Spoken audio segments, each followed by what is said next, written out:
ఒక్కొక్కళ్ళు చేసే పనులు మామూలు పనులు కాదండి, నేను చెప్తున్నాను. మా అమ్మ గురించి ఒకసారి చెప్పాను, తెలియదు మా అమ్మకి లోకస్త్రాలు. అప్పుడు మేమే ఆర్థిక దరిద్రతలో ఉన్నాం. అప్పుడప్పుడే కొంచెం చిగుర్లు పెడుతుంది మా లైఫ్.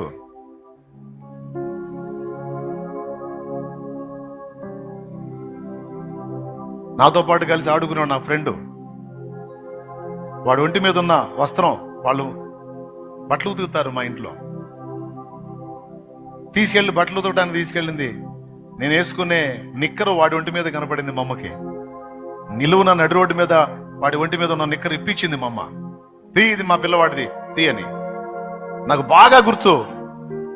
ఆ రోజు మొదలుకొని ఆ తర్వాత వస్త్రహీనత అనే దరిద్రం స్టార్ట్ అయింది మాకు. ఏమంటే బాగా వినండి అమ్మా, ఎందుకు నా బిడ్డలకి సరైన వస్త్రం లేని స్థితి వచ్చింది?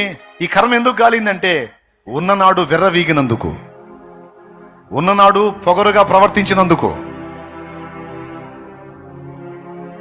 కొన్నిసార్లు ఒళ్ళుపై తెలియకుండా ప్రవర్తిస్తాం మనకున్న దాన్ని బట్టి.